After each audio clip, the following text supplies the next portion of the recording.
चौहान साहब जोरदार तालियों से इनका इस्तकबाल करें। जोरदार तालियों से हार्दिक अभिनंदन, हार्दिक स्वागत हमारे मुख्य अतिथि चौधरी मोहम्मद रमजान साहब, ऑनरेबल मेंबर ऑफ पार्लियामेंट। आप सबका आज की तकरीब में बहुत बहुत इस्तकबाल है शिवराज सिंह चौहान साहब से और जम्मू कश्मीर के मुख्यमंत्री। हम सबको रोशनियों का, ज्योति का आशीर्वाद दें।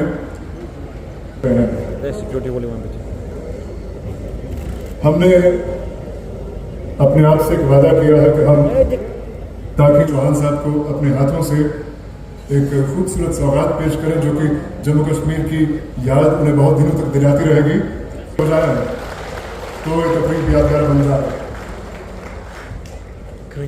कश्मीरी शॉल जो कि उमर साहब शिवराज सिंह चौहान साहब को पहना रहे हैं और एक पापड़ और साथ ही एक समावार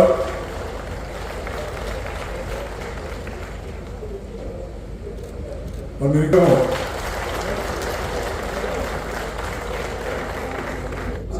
अपने तरफ से, अपने साथियों की तरफ से, आप सबके तरफ से मैं जनाब शिवराज सिंह चौहान साहब का श्रीनगर की इस धरती पे दिल की गहराइयों से इस्तेमाल करता हूँ और उसके साथ साथ अपनी हुकूमत के तरफ से जनाब आपका शुक्रिया करता हूँ।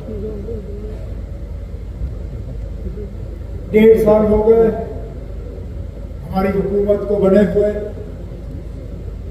और इन 1.5 सालों में चौहान साहब आपने ये बार बार साबित करके दिया कि आप वाकई जम्मू कश्मीर के लोगों के न सिर्फ दोस्त हैं बल्कि सच्चे हमदर्द हैं।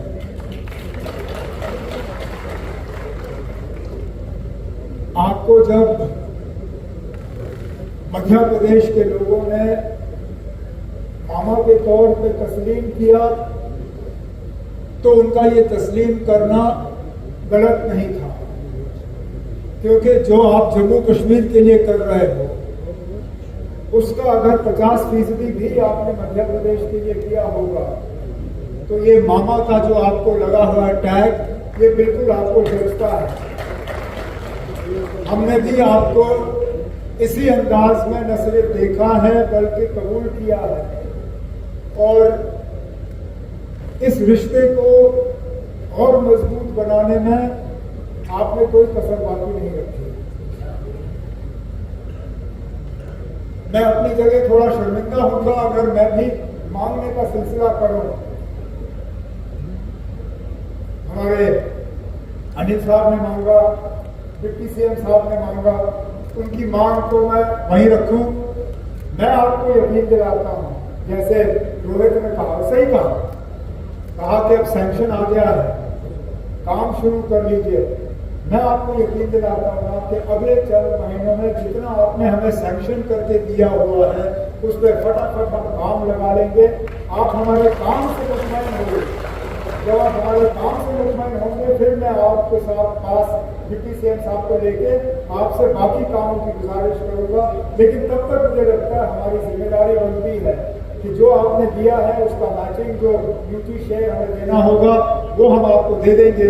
और जमीनी सतह पर यहाँ जितने ऑनरेबल एमएलए बैठे हुए हैं लगभग हर किसी का प्रोजेक्ट जो है इस PMGSY फेज 4 के पार्ट 1 पार्ट 2 में आपने सैंक्शन कर दिया है। इन कामों को हम जल्दी शुरू करके इनके इलाकों में लोगों का मुस्तकबिल जो है वो हम बदल देंगे। सड़कों से लोगों की जिंदगियां बदलती हैं। वो आप उन लोगों से पूछ लीजिए जो पहाड़ के ऊपर के इलाकों में रहते हैं जहां कल तक उनको 4-4, 5-5 घंटे पैदल चलना पड़ता था सड़क तक पहुंचने के लिए। आज उनके यहाँ सड़क पहुंच चुकी है इस PMGSY की बदौलत, आपके फेज 2, फेज 3 और फेज 4 की बदौलत उनकी जिंदगी में तब्दीली आई है। अब उनके बच्चे और ज्यादा आसानी से स्कूल पहुंच पाते हैं, उनके मरीज और ज्यादा आसानी से अस्पताल पहुंच जाते हैं, वो लोग और ज्यादा आसानी से अपने काम पे पहुंच जाते हैं। रोजमर्रा का सामान खरीदने में और घर पहुंचाने में उनको अब तकलीफ नहीं होती। और इसलिए हम इस बात पर जोर देते हैं कि जो इलाके रह गए हैं उन इलाकों को जोड़ना बहुत ज्यादा जरूरी है, क्योंकि हमारी आबादी जो है बहुत ज्यादा फैली हुई है। आपने जम्मू कश्मीर बहुत नजदीकी से देखा है, आपने इलेक्शन के दौरान भी देखा, मिनिस्टर के तौर पर देखा, आपने देखा ना जो वो इलाके जहाँ एक एक दो दो मकान जो है पहाड़ के ऊपर लगे और उन लोग इलाकों को जोड़ना जो है हमारी बहुत बड़ी जिम्मेदारी है। क्योंकि जम्मू कश्मीर आमतौर पर लोग हमारे शहर देखते हैं, लेकिन हमारा दिल जो है वो बसा हुआ है हमारे देहात में, हमारे गाँव में, हमारी निस्ब आबादी जो है हमारे गाँव में है। तो इसलिए हमारी हुकूमत का ये हमारी मुकम्मल कोशिश रही कि रूरल इकोनॉमी जो है उसको फायदा मिले, चाहे वो कनेक्टिविटी के लिहाज से, चाहे वो एग्रीकल्चर के लिहाज से। मिशन मोड पे जो हमें holistic agriculture development programme HADP जो हमें विरासत में मिली, मैं ये नहीं कहूँगा कि ये स्कीम हमारी बनी हुई है, ये स्कीम हमें विरासत में मिली, लेकिन जो हमें विरासत में मिली उसको हमने और बेहतर करने की कोशिश की, उसमें पैसों की कमी ना हो उसकी हमने कोशिश की। कोशिश ये की गई कि कोई इलाका ऐसा ना रहे और कोई किसान ऐसा ना रहे जो इसका फायदा ना ले सके। यहाँ पे मौसम के नुकसान की वजह से जो हमारे एग्रीकल्चरिस्ट हॉर्टिकल्चरिस्ट को जो उनकी मतलब जिंदगी तबाह हो जाती है मौसम की वजह से। कभी ओले पड़ते हैं, कभी तेज हवा चलती है, कभी या तो बारिश होती नहीं है या इतनी बारिश होती है कि उसका किया क्या जाए वो पता नहीं चलता। तो एक तो ये कोशिश की जा रही है कि क्रॉप बेस्ड इंश्योरेंस एग्रीकल्चर के लिए, और इस साल बजट के दौरान हमने एक बहुत अहम ऐलान यहाँ पे हॉर्टिकल्चर के लिए किया, जो हमने क्रॉप बेस्ड हॉर्टिकल्चर के लिए इंश्योरेंस का स्कीम यहाँ के ग्रोअर्स के लिए लागू कराया, ताकि जो नुकसान इनको मौसम की वजह से बर्दाश्त करना पड़ रहा है उसमें थोड़ी बहुत कमी आ जाए। इसी तरह आपका रूरल डेवलपमेंट में यहाँ पे इतनी सारी हमारी बहनें बैठी हुई हैं जिनका सेल्फ हेल्प ग्रुप से ताल्लुक है, इनमें से कई सारे जो हैं लखपति दीदियाँ बनी हुई। हमारी अब मुकम्मल कोशिश है कि लखपति दीदी से हम इनको लखपति करोड़पति देखना चाहते हैं अपने मिशन युवा के तहत। और मुझे लगता है जो मैं इनमें हौसला देखता हूँ, जो इनमें हिम्मत देखता हूँ, आप कभी इनके साथ इंटरेक्शन करिए, आप खुद इनको इनमें पाएंगे वो कुछ करने का जज्बा। इनमें वो जज्बा नहीं है कि हुकूमत की तरफ से इनको कुछ मुफ्त में मिले। ये कहते हैं आप हमारे हाथ मजबूत करिए, हमें मौका दे दीजिए, उसके बाद देख लीजिए हम जम्मू कश्मीर को कहाँ पर पहुँचाएंगे।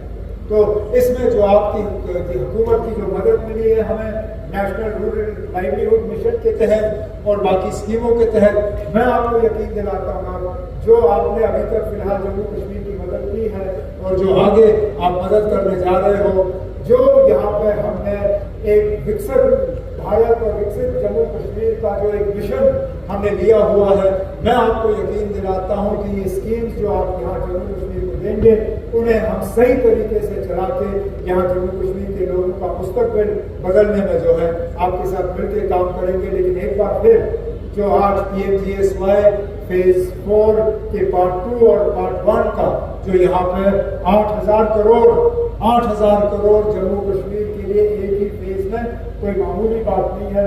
मैं आपको यकीन दिलाता हूँ कि इस पैसे का सही इस्तेमाल करके जम्मू कश्मीर के एक एक घर को, एक एक कोने को हम सड़क के जाल से जोड़ के यहाँ का मुस्तकबिल लोगों का बदला के ही अपने आप को यहाँ से रुखसत करवाएंगे। लेकिन एक बार फिर आपका जम्मू कश्मीर में इस्तेमाल करते हुए, आपका शुक्रिया करते हुए मैं आपसे इजाजत चाहता हूँ। बहुत बहुत शुक्रिया। अस्सलाम वालेकुम।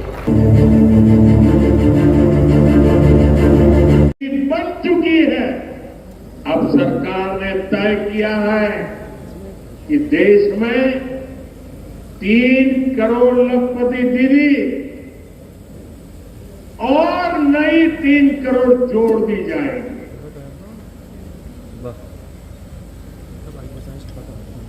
शुक्रिया बाबा। JKRLM के तहत JKRLM के सपोर्ट से और अभी ये साल में लगभग 6 लाख रुपए कमाती हैं। 6 लाख रुपए इनकी इनकम है सालाना। जोरदार तालियां परवीन अख्तर के लिए है। और साल में 8 लाख रुपए इनकी आमदनी है। जोरदार तालियां बकरी लाने के लिए, बेगम के लिए जोरदार तालियां हर तरफ से हो जाए। हमारी अगली बहन को काम किया जहाँ पर कि 20 लोग रोजगार पाते हैं और 11 लाख इनकी आमदनी है। स्कूल की आमदनी 11 लाख प्रोजेक्ट चीज यूनिट, और इनकी जो माहाना आमदनी है वो है 1 लाख रुपया, यानी साल का 12 लाख रुपए कमाती हैं सुषमा देवी। मर्द जम्मू से इनका 9/11 की मर्द सिलेक्शन जम्मू कश्मीर के लिए Thank you for the section.